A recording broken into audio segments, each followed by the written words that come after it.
Hello everyone, I hope you all are fine at your home. So बच्चों, जो last video था उसमें हम इलेक्ट्रोलिटिक कंडक्शन के बारे में पढ़ रहे थे। बेसिकली हम लोगों ने कंडक्टर्स पढ़े थे, मेटालिक और इलेक्ट्रोलिटिक कंडक्टर्स, है ना। और जो अब उसमें हमने क्या पढ़ा, इलेक्ट्रोलिटिक कंडक्टर्स को हमने थोड़ा सा और डिटेल में पढ़ा था, राइट। आज जो है हम लोग बात करेंगे कंडक्शन की ही, किन के अंदर, इलेक्ट्रोलिटिक के अंदर, इलेक्ट्रोलाइट्स के अंदर, यानी कि ठीक है। क्योंकि जो हम जो सेल पढ़ रहे हैं उस सेल के अंदर हम क्या लेते हैं, कंटेनर में इलेक्ट्रोलाइट्स लेते हैं। सो वो जो इलेक्ट्रोलाइट्स है किस तरीके से कंडक्शन में हेल्पफुल होते हैं, क्या क्या उसके अंदर हम कंडक्शन पर बेस पढ़ते हैं, वो चीजें आज जो है इसमें हमें पढ़नी है। तो उसी टॉपिक को है जो हमें बढ़ाना है आगे, ठीक है। तो टॉपिक का नाम है कंडक्शन ऑफ इलेक्ट्रोलिटिक सॉल्यूशन। देखिए, हम लोगों ने कहा था, हमने पढ़ा था दैट इलेक्ट्रोलिटिक कंडक्टर्स होते हैं, उसमें जो करंट फ्लो होता है उसके लिए रिस्पॉन्सिबल कौन होते हैं, जो उसके अंदर आयंस है, फ्री आयंस है, वो मूवमेंट करते हैं। अपोजिटली चार्ज आयंस है, वो क्या करते हैं, मूव करते हैं। तो उन फ्री आयंस की वजह से ही करंट फ्लो होता है, राइट। तो उनकी वजह से क्या क्या चीजें क्रिएट होती है वो हमें यहाँ पर देखनी है, ठीक है।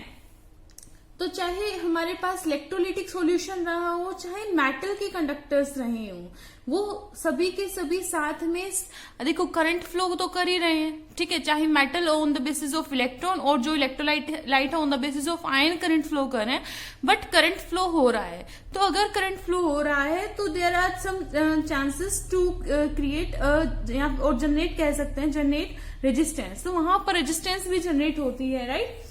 तो रेजिस्टेंस पे तो उनको वो दोनों क्या करते हैं, ओम्स लॉ को फॉलो करते हैं। तो सबसे पहले आज हम पढ़ेंगे ओम्स लॉ। क्या पढ़ेंगे बच्चों, ओम्स लॉ के बारे में पढ़ेंगे कि ओम्स लॉ होता क्या है। देखिए, हम लोगों ने क्या कहेंगे, अगर कोई स्ट्रेंथ है, मतलब करंट जनरेट हो रहा है, ठीक है, उसकी जो स्ट्रेंथ है वो, उसको मैंने कह दिया आई, वो किसी कंडक्टर से फ्लो कर रहा है, वो किसके डायरेक्टली प्रोपोर्शनल होता है, वो डायरेक्टली प्रोपोर्शनल होता है पोटेंशियल डिफरेंस, यानी कि कैथोड नोड होते हैं उनके बीच में कोई पोटेंशियल डिफरेंस जनरेट होगा, ठीक है। और इनवर्सली प्रोपोर्शनल होता है रेजिस्टेंस के, क्योंकि करंट जनरेट हो रहा है तो कुछ अमाउंट ऑफ रेजिस्टेंस जनरेट होगी, तो वो क्या हो जाएगी, करंट को फ्लो करने से रोकेगी। तो वो क्या हो जाएगा, उसके वो जो स्ट्रेंथ होगी करंट की, वो इनवर्सली प्रोपोर्शनल तो किसके होगी, रेजिस्टेंस के, और डायरेक्टली प्रोपोर्शनल किसके होगी, इलेक्ट्रोड पोटेंशियल डिफरेंस के। So if I am defining Ohm's law, then we can say that it states that the strength of the current I, ठीक है, मान लिया मैंने करंट को किससे रिप्रेजेंट कर दिया, I से, that flows through a conductor. Obviously बात है, कंडक्टर तो लेना पड़ेगा, वरना करंट ही पास नहीं होगा। पता चले प्लास्टिक लेके चलो, प्लास्टिक इलेक्ट्रोड कोई बना ली, दैट इज नॉट पॉसिबल, है ना। Is directly proportional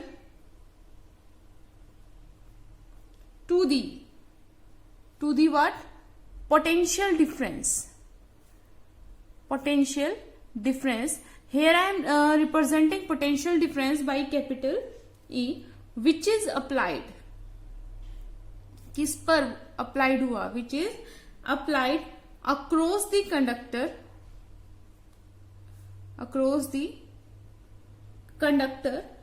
and is inversely proportional. किसके इनवर्सली प्रोपोर्शनल होगा बच्चों, हम लोग ऑलरेडी क्या कर चुके हैं, डिस्कस कर चुके हैं, inversely proportional to the resistance,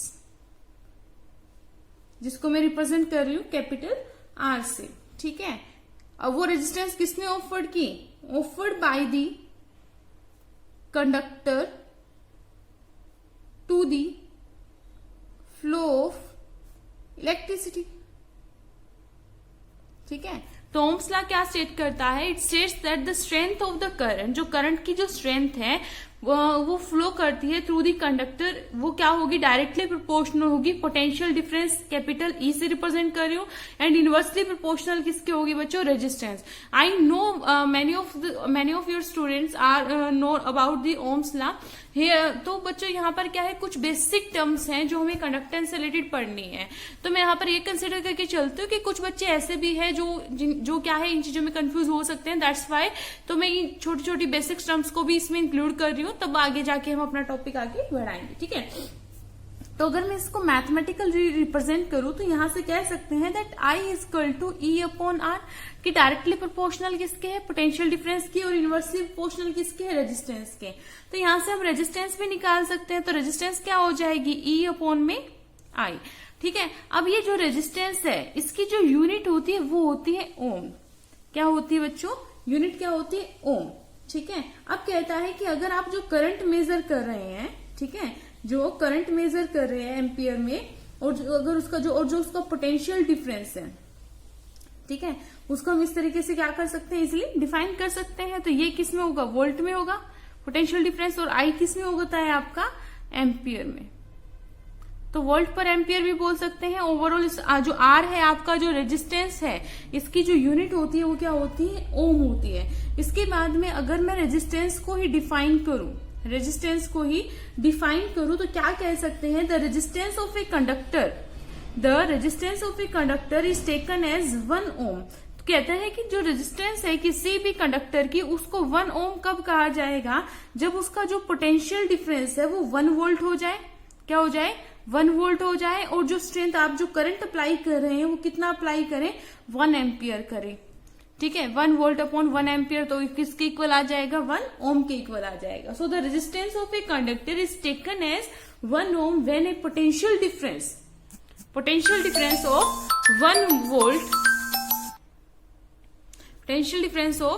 1 volt and the current applied, ठीक है, volt is applied current of 1 ampere. तो 1 एम्पियर क्या हो, करंट हो, तो वो क्या कहलाती है, उसकी रेजिस्टेंस। तो ओम को हम, तो इसकी जो यूनिट मैंने आपको क्या कहा, ओम, जिसको हम सिंबलाइज करते हैं विद दिस सिंबल, ठीक है। तो ओम से हम क्या करते हैं बच्चे, इसको रिप्रेजेंट करते हैं, ये इसका सिंबल रहता है। अब इसी में एक और चीज आती है विच इज स्पेसिफिक रेजिस्टेंस। क्या आती है, स्पेसिफिक रेजिस्टेंस। अब ये स्पेसिफिक रेजिस्टेंस क्या होती है, देखो कहता है कि जो रेजिस्टेंस यहां पर अप्लाई हो रही है, किसी यूनिफॉर्म कंडक्टर की आप बात कर रहे हो, तो जो रेजिस्टेंस होती है वो डायरेक्टली प्रोपोर्शनल होती है।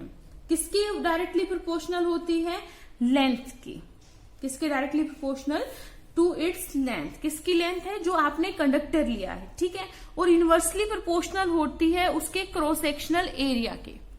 क्या होती है, इनवर्सली प्रोपोर्शनल होती है उसके क्रॉस सेक्शनल एरिया की। मैंने कहा कि जो रेजिस्टेंस होती है, आप एक यूनिफॉर्म कंडक्टर की बात कर रहे हैं, तो एक यूनिफॉर्म कंडक्टर के अंदर जो रेजिस्टेंस होती है वो डायरेक्टली प्रोपोर्शनल होती है उसकी लेंथ की, और इनवर्सली प्रोपोर्शनल होती है उसके क्रॉस सेक्शनल एरिया के, ठीक है। So when we removing this proportionality sign then we will get a constant, ठीक है। तो यहां से जैसे मैंने इस प्रोपोर्शनलिटी के साइन को हटाया तो हमें कांस्टेंट मिला which is row.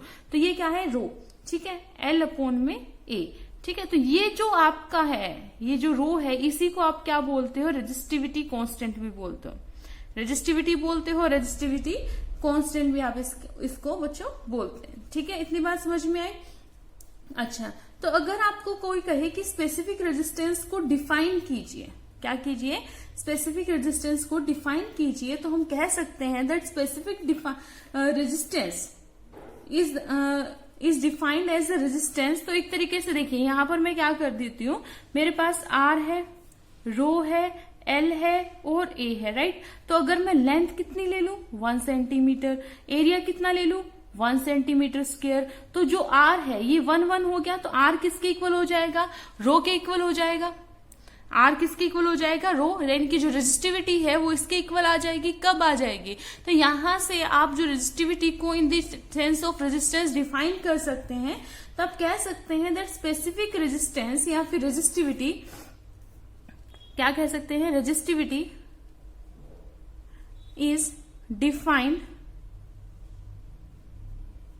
as the resistance as the resistance in ohm of a conductor, obviously बात है बच्चों, कंडक्टर की बात करें, हैविंग इट्स लेंथ, अभी बात की थी हमने, length 1 centimetre and cross sectional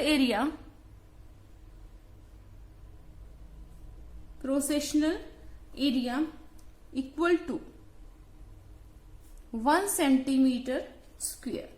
ठीक है, तो वो क्या कहलाती है, उसकी रेजिस्टिविटी कहलाती है। अगर दूसरे वर्ड्स में कहें तो कह सकते हैं दैट इज स्पेसिफिक रेजिस्टेंस और resistivity of a conductor is the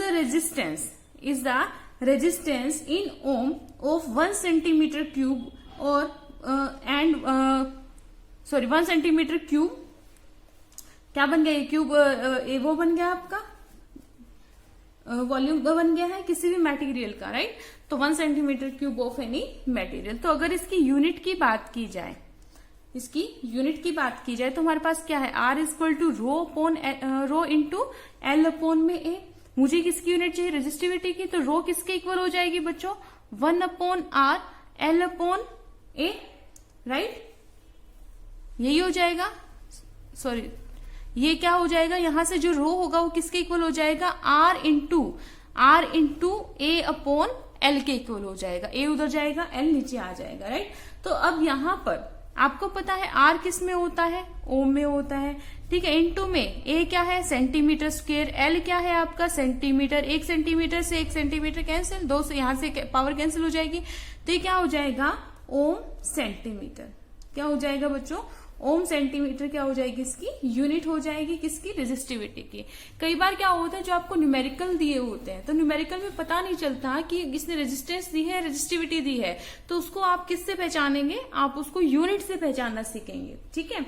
तो यूनिट जरूरी से जरूरी आपको याद करनी है, और मैं आपको दोबारा बता रही हूँ, ये वाला जो पार्ट है यूनिट का बहुत ज्यादा इंपॉर्टेंट पार्ट है, बोर्ड पॉइंट ऑफ व्यू से भी और कंपटीशन एग्जाम के पॉइंट ऑफ व्यू से भी, ठीक है। तो आपको इनकी यूनिट भी जरूर से जरूर याद रखनी है, यूनिट नहीं छोड़नी है, गॉट इट। अब बात करते हैं कंडक्टेंस की। तो आप सभी को पता है कि जो रेजिस्टेंस और कंडक्टेंस होती है वो एक दूसरे के क्या होते हैं, रिवर्स होते हैं। तो ओम्स लॉ के अकॉर्डिंग क्या कह सकते हैं, greater the resistance laser will be the conductance, और ग्रेटर विल बी द और laser will be, if laser will be the resistance then greater will be conductance. तो जितनी कम रेजिस्टेंस होगी कंडक्टेंस उतनी ज्यादा होगी, या फिर रेजिस्टेंस जितनी ज्यादा होगी कंडक्टेंस क्या होती है, उतनी ही कम होती है, ठीक है। तो हम कह सकते हैं कि जो कंडक्टेंस होती है वो क्या होती है, रेसिप्रोकल होती है, रेसिप्रोकल ऑफ रेजिस्टेंस, ठीक है। तो यहां पर जो कंडक्टेंस है उसको हम रिप्रेजेंट करते हैं कैपिटल जी से। बेटा सिंबल्स भी याद रखिएगा, कैपिटल जी से। तो क्या है, reciprocal of resistance 1 upon R. तो इसकी यूनिट क्या हो जाएगी, यहां से क्या हो जाएगी, 1 अपॉन में आर क्या होता है, ओम। तो इसकी जो यूनिट होती है वो क्या हो जाती है, पर ओम। इसको हम उल्टा भी लिख देते हैं काफी केसेस में, मो, MHO, रिवर्स हो गया ना। तो पर ओम को हम क्या लिख देते हैं, मो भी लिख देते हैं, और पर ओम को हम साइमन से भी रिप्रेजेंट करते हैं। किससे रिप्रेजेंट करते हैं, साइमन से भी रिप्रेजेंट करते हैं, जिसका जो सिंबल होता है कैपिटल S। और मैं आपको बता दूं, मोस्टली क्वेश्चन में साइमन का ज्यादा यूज करता है, वो देखना चाहता है कि आपको यूनिट की नॉलेज है या नहीं है, ठीक है। तो जो कंडक्टेंस होती है उसकी यूनिट होती है बच्चों पर ओम, या आप इसको क्या बोल सकते हैं, मो भी बोल सकते हैं, या फिर ये क्या हो सकते हैं, साइमन भी हो सकती है, ठीक है। तो ये तीनों एक ही, तीनों का मतलब क्या है, सेम ही है। तो ये तो क्या हो गया कंडक्टेंस के बारे में, ठीक है। अब हम बात करेंगे कंडक्टिविटी के बारे में। तो जैसे हम लोगों ने पढ़ा कि जो कंडक्टेंस होता है वो क्या होता है, रेसिप्रोकल ऑफ रेजिस्टेंस होता है, ऐसे ही कंडक्टिविटी या फिर इसको आप स्पेसिफिक कंडक्टेंस बोलते हैं, वो क्या होता है, इनवर्स होता है किसके, रेजिस्टिविटी के, ठीक है। क्या होता है, इनवर्स ऑफ रेजिस्टिविटी। तो कंडक्टिविटी को हम डायरेक्टली बोल सकते हैं it is inverse of resistivity. Resistivity को आपने किससे रिप्रेजेंट किया था बच्चों, किससे किया था, रो से, राइट। तो कंडक्टिविटी जो है उसको हम रिप्रेजेंट करते हैं जो के टाइप का कुछ सिंबल होता है, ठीक है, इस तरीके से, ये थोड़ा सा यहां से मुड़ा होता है, इसको हम कहते हैं कप्पा, क्या बोलते हैं, कप्पा। तो जो स्पेसिफिक कंडक्टिविटी होती है वो किसको रिप्रेजेंट करते हैं हम, कप्पा से, और स्पेसिफिक रेजिस्टेंस स्पेसिफिक कंडक्टेंस या फिर कंडक्टिविटी इस कप्पा, और स्पेसिफिक रेजिस्टेंस और रेजिस्टिविटी को रिप्रेजेंट करते हैं हम रो से, ठीक है। अच्छा, अब हम अगर डिफाइन करें किसको, कंडक्टेंस कंडक्टिविटी को, तो कह सकते हैं the reciprocal of resistivity is termed as conductivity and is the conductance of 1 centimetre cube of the material, ठीक है। या फिर एक 1 सेंटीमीटर क्यूब का आपके पास मटेरियल है, उसकी जो कंडक्टेंस होगी वो क्या कहलाती है, उसकी कंडक्टिविटी कहलाती है। तो डेफिनेशन के अकॉर्डिंग अगर मैं इसको कप्पा को लेकर चलती हूँ तो ये क्या हो जाएगा, 1/ρ हो जाएगा। तो रो किसके इक्वल था बच्चों, रो किसके इक्वल था हमारा, R इंटू में A/L के इक्वल था, है ना। तो ये 1/R किसके इक्वल हो जाएगा, यहां से पुट कर दीजिए वैल्यू। तो यहां से ये किसके इक्वल हो जाएगा, R नीचे है ना, ये नीचे है, तो R इंटू A/, में क्या चला जाएगा, L के इक्वल हो जाएगा।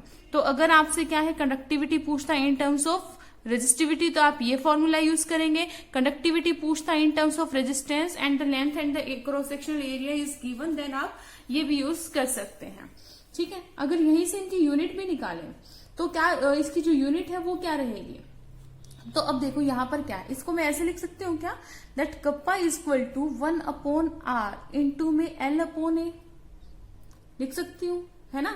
तो यहां पर जो आपका 1/R है, ये जो आपको दिखाई दे रहा है, ये क्या है, नन अदर कंडक्टेंस, क्या है, कंडक्टेंस है, यानी कि kappa is equal to G into में क्या आ जाएगा, L/A हो जाएगा, क्योंकि इनवर्स ऑफ रेजिस्टेंस क्या होती है, कंडक्टेंस, तो G इंटू L/A।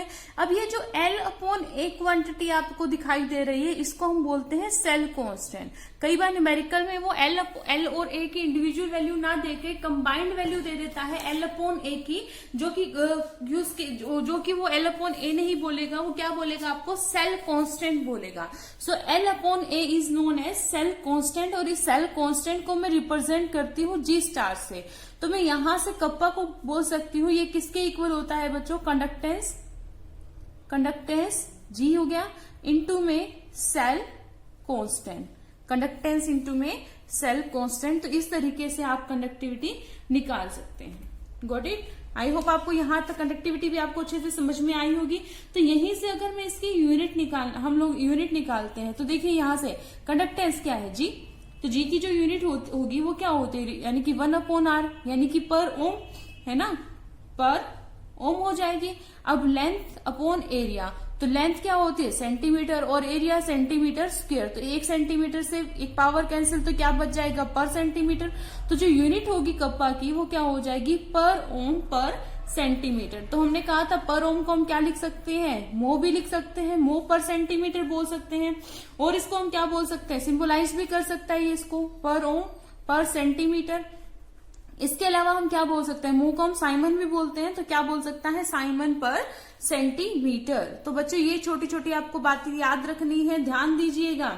क्या आपको यहाँ पर ध्यान देना है कि जो ओम सेंटीमीटर था वो तो क्या था आपका रेजिस्टेंस, और पर ओम पर सेंटीमीटर, देखिए ओम सेंटीमीटर आपने पढ़ा था, ओम सेंटीमीटर ये किसकी यूनिट थी, रेजिस्टिविटी की, और पर ओम पर सेंटीमीटर, देखो इनवर्स हो गया ना, बिल्कुल यूनिट से भी क्लियर हो रहा है।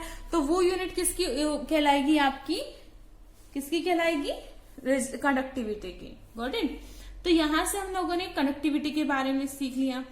अच्छा, अब ये जो बार बार बातें कर रहा है कि 1 सेंटीमीटर स्क्वायर की डिस्टेंस होनी चाहिए, कैसे होनी चाहिए, किसकी बात कर रहा है, यानी कि अगर आपने कोई भी मटेरियल लिया है, 1 सेंटीमीटर क्यूब की बात कर रहे हैं ना, तो जैसे कि यहाँ पर 2 इलेक्ट्रोड है, तो इनकी जो इलेक्ट्रोड की जो बीच की डिस्टेंस है, जो लेंथ हम यहाँ पर बात कर रहे हैं, ये कितनी होनी चाहिए, 1 सेंटीमीटर होनी चाहिए। हाँ, इसके अंदर अगर आप, अब ये भी कहता है कि इसके अंदर आप कोई इलेक्ट्रोलाइट भी तो ले सकते हैं, है ना। अब जो इलेक्ट्रोलाइट आप इसके अंदर लेंगे तो उसका जो वॉल्यूम होना चाहिए वो भी कितना होना चाहिए, 1 सेंटीमीटर क्यूब होना चाहिए, ठीक है। तो हम यहाँ पर कह सकते हैं that conductivity is the conductance of 1 centimetre cube of the electrolytic solution, क्योंकि ओवरऑल क्या हो जाएगा 1 सेंटीमीटर का डिस्टेंस हो गया, तो यानी कि क्यूब की बात कर रहे हैं ना, तो यहाँ पर आपका सॉल्यूशन हो गया, तो 1 सेंटीमीटर क्यूब यानी कि सारी वॉल्स एक जैसी हो गई, तो वो क्या निकल के आ गया, उसका वॉल्यूम निकल के आ गया, राइट। तो क्या कहता है conductivity is the conductance of 1 centimetre cube of electrolytic solution. तो यहां पर वो वॉल्यूम को किस में रिप्रेजेंट कर रहे हैं, सेंटीमीटर क्यूब में रिप्रेजेंट कर रहे हैं। सेंटीमीटर क्यूब को सीसी भी लिख सकता है। तो ये चीजें आपको याद रखनी है कि यहाँ पर जो मोस्टली यूनिट वॉल्यूम की यूज होगी वो सेंटीमीटर क्यूब में होगी, तो आपको कन्वर्जन में आना चाहिए, राइट। तो हम यहाँ पर कह सकते हैं कि अगर आपका जो इलेक्ट्रोलाइट है उसका वॉल्यूम क्या है 20 सेंटीमीटर क्यूब है, तो जो कप्पा होगा उसको आप कप्पा V से भी रिप्रेजेंट कर सकते हैं। और ये जो कप्पा होता है यानी कि जो कंडक्टिविटी होती है ये डिपेंड करता है, डिपेंड किस पे करता है, नेचर ऑफ मटेरियल पे, नेचर ऑफ मटेरियल यानी कि क्या मटेरियल आपने यहाँ पर यूज किया है उस पर डिपेंड करता है।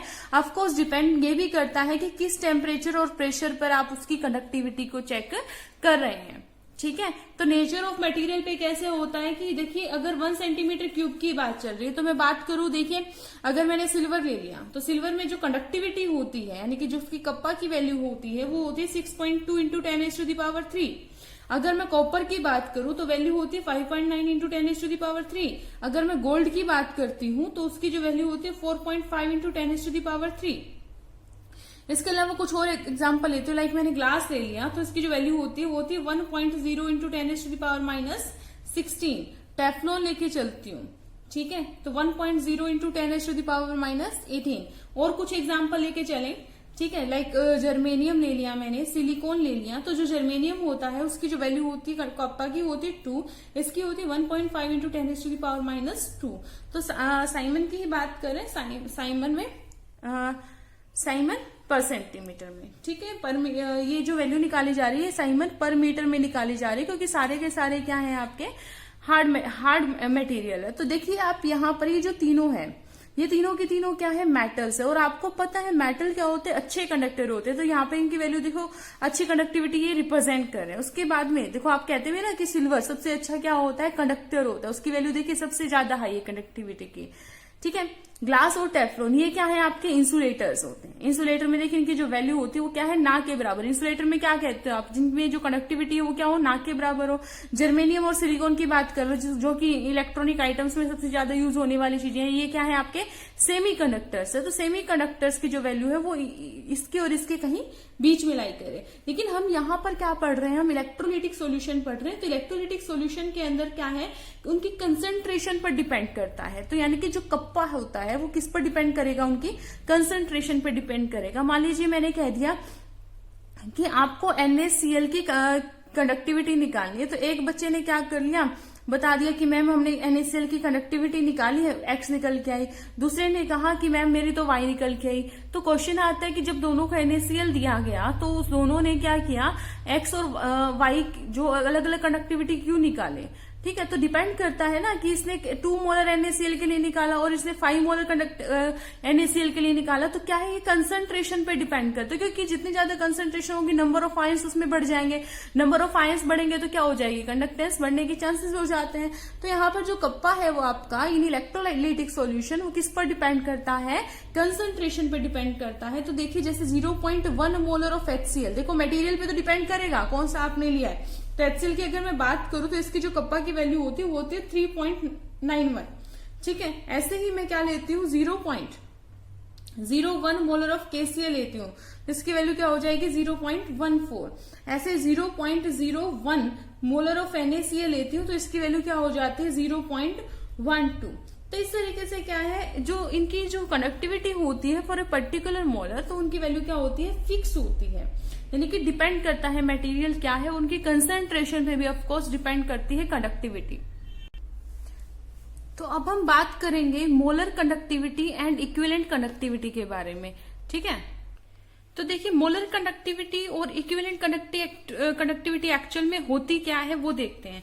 तो मोलर कंडक्टिविटी को अगर हम डिफाइन करें तो कह सकते हैं the molar conductivity of a solution is the conducting power of all the ions furnished by the electrolytes when 1 gram of mole of it is dissolved in aqueous solution at a given temperature।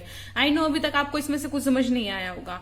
देखिए क्या मैंने कहा था, जो conductivity होती है बच्चों वो किस पर डिपेंड करती है, इलेक्ट्रोलाइट के कंसंट्रेशन पे डिपेंड करती है। अगर उसकी कंसंट्रेशन जो है वो वेरी करती रहेगी तो क्या होगा, उससे क्या होगा, कंडक्टिविटी भी वेरी करेगी। तो हमारे पास कुछ कंसंट्रेशन टर्म होती है, मोलैरिटी होती है, नॉर्मेलिटी होती है, वहीं से हमने ये चीजें उठाई हैं। इन terms of molarity and in terms of normality हम लोगों ने कंडक्टिविटी निकालने की कोशिश की, जहां पर हमने क्या कर दिया, इनकी कंडक्टिविटी को फिक्स कर दिया, इनकी कंडक्टिविटी को फिक्स कर दिया। जैसे हमने इलेक्ट्रोड पोटेंशियल वगैरह निकाले थे तो हमने वहां पे टेम्परेचर वगैरह फिक्स कर दिए थे, राइट। तो ऐसे ही क्या है बच्चों, यहां पर हमने इनकी क्वांटिटी को फिक्स कर दिया। 1 मोलर क्वांटिटी हम यहां पर लेकर चल रहे हैं, ठीक है। क्या कहा, 1 gram mole of it is dissolve in, यानी कि मोल कितना है 1, उसको डिजोल्व किया गया एट ए पर्टिकुलर टेम्परेचर में इन एक्वस सोल्यूशन, ठीक है। तो वो जो उसकी कंडक्टिविटी निकल के आएगी वो क्या निकल के आएगी, उसकी मोलर कंडक्टिविटी निकल के आएगी बच्चों, ठीक है। तो यहां पर अगर मैं बात करूं दैट मोलर कंडक्टिविटी वो डायरेक्टली प्रोपोर्शनल किसकी होगी, कंडक्टिविटी के ही, कुछ अलग थोड़ी है। अगर मैंने क्या लिया, 1 मोल ही लेकर चल रही हूं, 1 ग्राम, ठीक है, मैंने 1 मोल क्या ले लिया, सब्सटेंस ले लिया, 1 ग्राम मोल ले लिया, उसको एक्वस सॉल्यूशन के अंदर डिसोल्व कर दिया, ठीक है। तो जो उसकी जो मोलर कंडक्टिविटी होगी वो नॉर्मल जो उसकी कंडक्टिविटी होनी चाहिए उसी के ही इक्वल होगी, यानी कि 1 सेंटीमीटर क्यूब के इक्वल, ठीक है। लेकिन अगर मैं कंसंट्रेशन चेंज कर देती हूँ that means number of moles में चेंजेस आ जाएंगे, यानी कि वॉल्यूम बेसिकली बात कर रहे हैं हम, ओवरऑल जो वॉल्यूम आ रहा है सॉल्यूशन का उसमें चेंजेस आने शुरू हो जाएंगे। तो वहां से अगर हम अब कंसंट्रेशन वेरी करेंगे देन मोलर कंडक्टिविटी किसके इक्वल हो जाएगी, कंडक्टिविटी इनटू में वॉल्यूम ऑफ सॉल्यूशन। अब याद रखिएगा volume of solution centimetre cube में हमें लेना है, ठीक है। That contains 1 mole of the electrolyte, 1 mole of the electrolyte। याद रखिएगा कि यहां पर जो आपने इलेक्ट्रोलाइट लेना है वो कितना लेना है, 1 मोल लेना है। क्या लेना है, 1 मोल इलेक्ट्रोलाइट लेना है, ठीक है। अब आप मोलर कंडक्टिविटी लेकर चल रहे हो तो आपको पता है दैट मोलैरिटी किसके इक्वल होती है, number of moles of solute divided by volume of the solution. अब सेंटीमीटर क्यूब की बात कर रहे तो यहां पर क्या आ जाएगा, 1000 आ जाएगा, है ना। तो देखिए अब बच्चों यहां पर हुआ क्या, हमें क्या चाहिए, मोलर की फॉर्म में चाहिए ना, मोलर कंडक्टिविटी चाहिए। तो यहां पर वॉल्यूम है तो वॉल्यूम कैसे निकालेंगे इसका, तो वॉल्यूम किसके इक्वल हो जाएगा। अब इसने कह दिया नंबर ऑफ मोल्स कितने लेने हैं 1, तो ये क्या हो जाएगा, तो m equal to 1/v into में 1000। तो मुझे तो वॉल्यूम चाहिए, तो वॉल्यूम क्या हो जाएगा, 1/m इंटू में 1000। दोबारा सुनिए मैंने क्या कहा, दैट मोलर कंडक्टिविटी किसके इक्वल होती है, कंडक्टिविटी इंटू में वॉल्यूम ऑफ द सॉल्यूशन। जो आप सॉल्यूशन ले रहे हैं दैट कंटेन्स, तो कोई सॉल्यूशन बना ना नीचे इलेक्ट्रोलाइट का, उसके अंदर आपने इलेक्ट्रोलाइट कितना डाला हो, 1 मोल डाला हो, इलेक्ट्रोलाइट कितना लिया हो, 1 मोल ऑफ इलेक्ट्रोलाइट लिया हो। तो यहां से अब इसको देखिए मोलर कंडक्टिविटी को हम रिप्रेजेंट करते हैं इस सिंबल से, ठीक है, ये है इस सिंबल से हम इसको रिप्रेजेंट करते हैं। इक्वल टू क्या आ जाएगा, कंडक्टिविटी को आप कप्पा से रिप्रेजेंट करते हैं, इनटू में क्या आ जाएगा, इनटू में क्या आ जाएगा हमारा ये वाली वैल्यू, वॉल्यूम हमने निकाला ना, कैसे निकालेंगे, 1000/m। So this is your molar conductivity, ठीक है। कुछ लोग इसको गामा भी बोल देते हैं, डिपेंड देख लीजिए आपको इसको क्या बोलना है, मोस्टली गामा इसको बोलते हैं, गामा एम बोल देते हैं, ठीक है। तो क्या है, जो आपकी मोलर कंडक्टिविटी है वो किसके इक्वल हो जाएगा, कापा इंटू 1000 इंटू एम। बच्चों इसको अच्छे से याद रख लीजिएगा, एग्जाम पॉइंट ऑफ व्यू से बहुत इंपॉर्टेंट है, डायरेक्ट इस पर न्यूमेरिकल आते हैं, ठीक है। अब इसकी यूनिट देख लेते हैं फटाफट, यूनिट क्या रहेगी। तो आपको पता है दैट कंडक्टिविटी की यूनिट क्या देखी थी हम लोगों ने, पर ओम पर सेंटीमीटर, ठीक है। अच्छा अब उसके बाद में क्या है, आपकी मोलैरिटी है, ठीक है। तो यहां से आप क्या निकालेंगे, पर मोल, क्या निकालेंगे बच्चों, पर मोल निकालेंगे, है ना, पर मोल तो किसके लिए आ गया, देखिए मोलैरिटी की जो यूनिट होती है वो हमारी क्या होती है, यहाँ पर हमने कहा कि ये क्या होता है, नंबर ऑफ मोल्स अपॉन में वॉल्यूम। अब ये क्या आ गया आपका, मोल आ गया, और जो वॉल्यूम है वो हमें किस में लेना है, सेंटीमीटर क्यूब में लेना है। तो डायरेक्ट ये वैल्यू यहां से पुट कर दीजिए, क्लियर हो जाएगा आपको। कापा क्या होता है, पर ओम, है ना, पर सेंटीमीटर। अब देखिए ये m जो है आपका वो नीचे है, रिवर्स में है, तो ये यूनिट क्या होनी थी, मोल पर सेंटीमीटर क्यूब, मोल पर सेंटीमीटर क्यूब, लेकिन ये ऑलरेडी रिवर्स में नीचे है, तो ये क्या हो जाएगी, पर मोल पर सेंटीमीटर क्यूब। तो यहां से पर मोल सेंटीमीटर क्यूब, तो यहां पर पुट कर दीजिए दैट पर मोल सेंटीमीटर क्यूब। तो यूनिट जो है आपकी मोलर कंडक्टिविटी की वो पर सेंटीमीटर क्यूब से 1 सेंटीमीटर क्यूब के जो वैल्यू कैंसिल हो जाएगी, तो यूनिट आएगी पर ओम पर मोल सेंटीमीटर स्क्वायर। ठीक है, और क्या बोल सकते हो आप, इसको बोल सकते हैं लाइक पर ओम सेंटीमीटर स्क्वायर पहले भी ले सकते हैं, पर मोल इसको आप बोल सकते हैं आप मो, है ना, इसको बोल सकते हैं सेंटीमीटर स्क्वायर पर मोल, आप इसको बोल सकते हैं, इसको आप साइमन भी बोलते हैं, साइमन सेंटीमीटर स्क्वायर पर मोल। इसको आप सिंबलाइज भी कर सकते हैं with this symbol centimetre square पर मोल। तो ये क्या है बच्चों, इसकी यूनिट रहेगी, तो आपको जो यूनिट है वो भी अच्छे से याद करनी है। Got it. अब अगर इक्विवेलेंट कंडक्टिविटी की बात करूं तो इक्विवेलेंट कंडक्टिविटी क्या होती है, it is the conducting power of all the ions furnished by the electrolyte when 1 gram equivalent of it is dissolved in its aqueous solution। देखो कंसंट्रेशन टर्म है, यहाँ पर हमने क्या ले लिया था, 1 मोलर ऑफ द सॉल्यूशन ले लिया था, यहाँ पर 1 gram of equivalent, 1 gram of equivalent of solute हमने डिसोल्व किया है गिवन वॉल्यूम के अंदर। ठीक है, तो वो 1 ग्राम ऑफ इक्विवेलेंट, तो ये क्या होता है, नॉर्मेलिटी ग्राम इक्विवेलेंट अपॉन में क्या होता है, वॉल्यूम। तो इसने कहा कि जो ग्राम इक्विवेलेंट लेना है वो कितना लेना है, आपको 1 लेना है। यहां पर क्या आ जाएगा, वॉल्यूम आ जाएगा। अब सेंटीमीटर क्यूब की बात चल रही है तो इंटू में क्या कर देंगे 1000, तो यहां से जो वॉल्यूम निकल के आएगा, देखो यहां पर फिर से आपकी जो मोलर इक्विवेलेंट कंडक्टिविटी होती है इस गामा इक्विवेलेंट से रिप्रेजेंट करते हैं, वो फिर से किसके इक्वल होगी, आपकी कंडक्टिविटी इंटू में वॉल्यूम ही होगी।